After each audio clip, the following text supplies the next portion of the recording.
पिछले 48 घंटों का सोशल मीडिया, डिजिटल मीडिया और पाकिस्तान के अवाम, हर शोबे से ताल्लुक़ रखने वाले पाकिस्तान के अवाम, आम आदमी से लेकर ख़ास तक सब ने अपना इजहार किया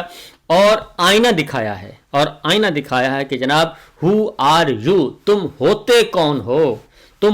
कौन हो, यहाँ तक कि कुरान मजीद की आयत जो कि कुरान मजीद की आयत का भी उन्होंने जवाब दिया। उन्होंने कहा कि कुरान मजीद क्या कहता है, कुरान मजीद की असल रूह क्या है और कुरान मजीद की आयत के बरखिलाफ़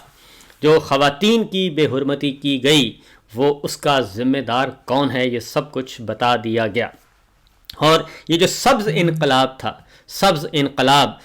इनकलाब का जॉइंट वेंचर जो है वो बहुत महंगा पड़ा और एक एतबार से बहुत अच्छा हुआ कि ये जो अंदर के जज्बात थे वो कम अज़ कम सबको पता चल गए, वो उन थिंक टैंक्स को भी पता चल गए जो जोड़ तोड़ में मसरूफ़ थे और जिन्हें कहा जा रहा था, जिन्हें हुक्म दिया गया था कि जनाब ये बहुत चंद लोगों का मामला है और चंद लोगों से ज़्यादा का मामला नहीं, ये चंद शरपसंद हैं, चंद इंतशारी हैं, चंद फसादी हैं, बस इनका मसला है और बाकी सब हमारे साथ हैं। और जब परसों 2 दिन पहले जब एक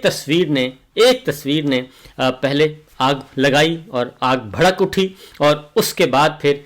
कल जो कुछ कहा गया उसका अंदाज़ा आप देख लें कि 2 इवेंट हुए और 2 इवेंट चंद सेकंड के वो एक इजहार किया गया, चंद सेकंड के वो सामने आए और उनकी झलक सामने आई और पाकिस्तान के अवाम ने उसका साथ दिया। अब इख्तियार और इख्तियार के ऐवानों में बहुत ज़्यादा परेशानी, खिलबली मची हुई है और गुस्सा है, बहुत ज़्यादा गुस्सा पाया जाता है और बुग़्ज़ ही बुग़्ज़ है। तो उसका अब असरात आना शुरू हो गए हैं, उसके बरखिलाफ़ इक़दामात किए जा रहे हैं और दोनों तरह की आरा हैं और एक अच्छी राय है और एक मनफी राय है।